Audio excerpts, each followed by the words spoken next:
The U.S. president has declared war on the media, attacked the judiciary, flouted decades of policy. He's also given Saturday Night Live its best ratings in years. With each week, the late-night comedy show has made its cutting satire of the Trump administration sharper and sharper, as real-life Washington gets stranger and stranger. Your organization's terrible. Your organization's terrible. Let's go. Go ahead. Quiet.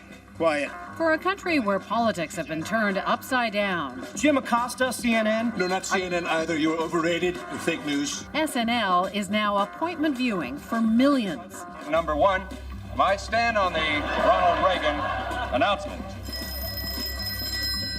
Yellow. People ask me, The show has been cutting politicians down for decades. I can see Russia from my house. It's hot in there, very hot. A vote for John McCain is a vote for George W. Bush. But part of Trump's success is his keen sense of publicity, and there's ample evidence political comedy gets under this president's skin. I'm here to swallow gum, and I'm here to take names. Good afternoon. The White House has been forced to acknowledge dents in its image. Melissa McCarthy needs to slow down on the gum chewing. I am now limiting myself to one slice a day. But some of Trump's true actions are stranger than satire.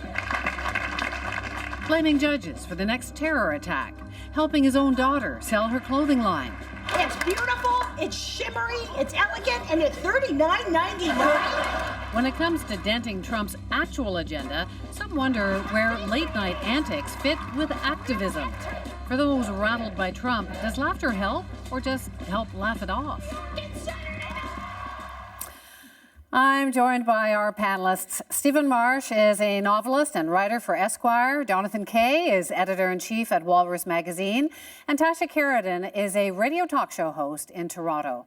So we can get to the jokes in a moment, but it seems everyone's obsessed with Trump's behavior. Some would argue that it's as outrageous as the jokes. I mean, people seem freaked out. Are you freaked out after the last week or the last month? I would say I'm somewhat less freaked out to the extent that I see people pushing back, especially the judiciary. The United States does have a strong system of checks and balances, and for a while there it looked like it was just going to sort of become a complete autocracy, like as in Russia. I mean, there actually were signs that the people around Trump wanted to push the U.S. political system in that direction. So it was nice to see that two levels of court in the United States showed some backbone, and you are starting to see pushback from within the bureaucracy. So that, at least, the optimistic sign that there are people with common sense who could block Trump's agenda, such as it is. So maybe a little less freaked out for that reason. Where are you, Stephen? I'm more freaked out. Every week I get more freaked out. I mean, I think what happened this week was that, it's sort of the panic of the first 2 weeks did calm down, I agree, because there was checks and balances. But things that would have been totally unthinkable in American politics 3 months ago have been utterly normalized, right? I mean, someone actually selling the goods of the president's daughter on White House time, that just would have led to impeachment immediately. There is not going to be an investigation into the Russian leaks. Like that is probably not going to happen now. So this kind of stuff has just, vanished from discussion, and it's terrifying. Tasha? I'm a bit more with John. I'm less freaked out by Trump himself because of the checks and balances that do exist and that are proving to be, I think, effective on some of his policies. I'm a little more freaked out, though, for people who might be inspired by him, and to the level even border guards who are now looking at people's Facebook pages when they want to cross into the United States from Canada, turning them back on the basis, they say not religion, but clearly it was in the case of one woman. These kinds of things, these sort of micro actions that people are taking at all levels, whether just ordinary citizens or government officials, to me, that is disturbing because I think people are emboldened by Trump himself to do this kind of stuff. Well, we've seen some protests. We've seen the Democratic Party try and push back a little bit, but most of the attention really has been from the comedians in the last little while. So let's take a look. All right. Let me ask the circuit court judges. So-called. Excuse me? So-called judges. These three are federal judges, okay? They're actually more real than I am. The bad people, they're pouring in, and you see them, and it's ISIS and San Bernardino and Chicago. I mean, look at Chicago. It's hell. I hear you want to bring in a character witness. His family. He's an incredible person with impeccable credentials, Mr. Vladimir Putin. This is Russian President Vladimir Putin.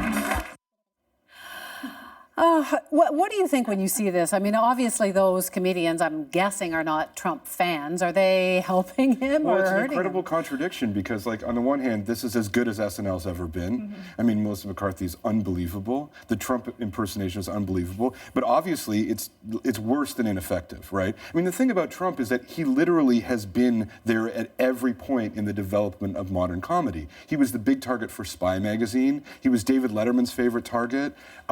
You know, he's been SNL's target for years. And you don't think it's working? Well, he's president now. I mean, if he could have been hurt in any way by comedy, he would not be president. But instead, this relentless attacking of him has actually, it's created the conditions of distortion, which have allowed him to flourish.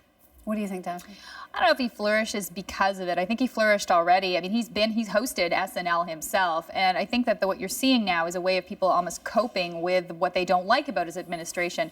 There are many Americans who voted for him who probably aren't watching SNL, maybe don't think it's funny, but for those who didn't, it is a kind of catharsis in a way I think to deal with what they perceive, the sort of fears that you articulated, Stephen, about what is happening. And I wouldn't say normalize it, but at least process it in a way that makes them maybe a little less scared, be able to laugh about it and go to bed at night and not have bad dreams. Yeah, well, I was wondering, is it sort of like a like on Facebook where you can feel that you're participating, but it doesn't actually accomplish? Well, I think it's a bonding ritual for people who don't like Trump. And you can actually see this on your own social media pages, is that if you post a video of something mocking Trump, such as an SNL sketch, the people who dislike Trump will think it's hilarious, and the people who like Trump will say, oh, that's stupid, it's not funny. And it's just another instance of the siloing of the media, which we've seen in other contexts where people who are on one side of the spectrum are in one set of media and people on the other side of the spectrum are on the other side, and they don't really have much contact.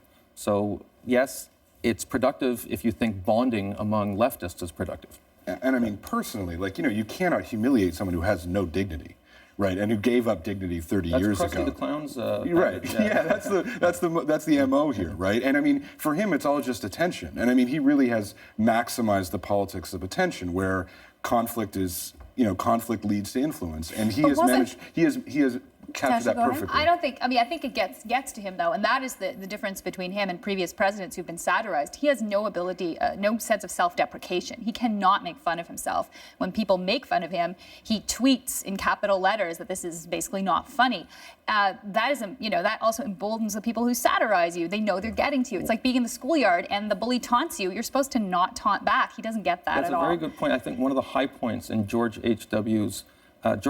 Bush's presidency was when he actually went on SNL and actually met with, was it David Spade, I think? I think it was, who made, yes. David Harvey. Oh, there you go. Yeah. And actually had a moment with him saying, I don't talk like that. But that actually made him look big because it's sort of, he owned the satire. It made him human. On the other hand, Nixon on Hee Haw, complete disaster, right? But that's true. I mean, it could go both ways. I mean, but Trump has really got to the point where he's like, he only wins if you take him as a joke. His whole politics is this is all a big joke. Well, that's what I was wondering about, because it does lead to cynicism about the political system. So if it's all just a big joke, then doesn't that just lead to apathy?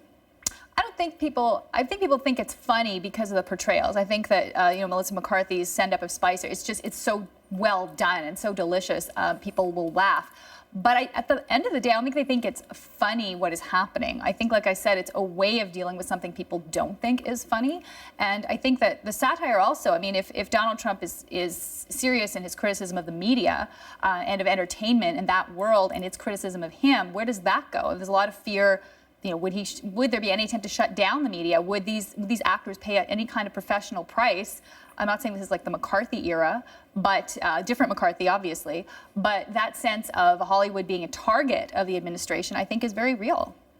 I actually think that the real action is taking place among people who are earnest and angry and are not taking this in a spirit of comedy. The last few days, there's been all kinds of activists who have shown up at Republican town halls all across the United States, and they are chanting and they are angry and they are holding Republicans to account. And they are actually rejecting the idea that this is a joke, this is satire. And we're talking about Saturday Night Live because that's a mass media phenomenon. But I think change and the pushback against Trump isn't going to take place in the mass media, because I think inventing a new funny meme is not the thing that's going to hurt Trump. It's people who go on the local retail political level to their local Republicans and demand accountability.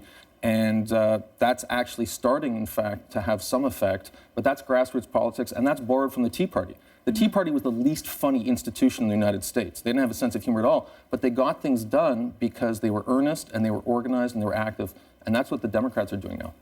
I so rarely get to say this, but you are absolutely right. Thank you. I mean, yeah, I mean, the thing about Trump is that you have to understand he's a creature of mass media. He loves this stuff. I mean, stumbling from crisis to crisis, we traditionally take as a political failure. But that's a triumph. But you're not suggesting that he likes being mocked. I think he loves attention. I mean, I would not dare to look into his soul, but from everything that his campaign has been, everything that his presidency has been, it has just been one burst of attention on him after another constantly. He is the boss hog of American politics. That's a Dukes of Hazzard reference. Thank you very much. And Boss Hogg, by the way, one of two characters who was in every single Dukes of Hazzard episode. And well, despite everyone disliked Boss Hogg, but he was always a huge center of attention. And I think the same is true of Trump. He likes the attention. He likes the all caps stuff. And we were just talking before how we'd love to be able to talk about some other issue, but we can't because he's dominating all the oxygen in the room. Yeah, but he also has to have the last word. That's the thing. I think he likes attention when it's on his terms, and when he gets negative attention, he's only happy when he's able to push back, and that explains all the Twitter action. Which is why he likes we're Twitter, seeing. yeah. Exactly. That's why he likes Twitter. And Tina Fey, her impersonation of Sarah Palin, was seen as really hurting her. Yeah, except she's going to be the ambassador to Canada. Yeah, well, that's, right? I mean, that's like, just a rumor. What a terrible thing to have happened to her career. Because 50% of America doesn't titter at SNL. They don't find it funny. And guess what? They're the people who elected the president, and they're the people who are going to be applauding if and when, God forbid, Sarah Palin becomes our next ambassador. And does that embolden that crowd? I think every action. Or are they watching and laughing too? Well, no, I think it emboldens them. That crowd looks at what happens on SNL and they say that's why we voted for Donald Trump. That's exactly these actors. They're out to lunch. They don't get us. They're elites. Meryl Streep, Melissa McCarthy. Exactly. The more Meryl Streep talks, Hollywood, whether it's funny or dramatic, they just hate Hollywood. Yep. We're out of time, but the story ain't over. Thanks a lot.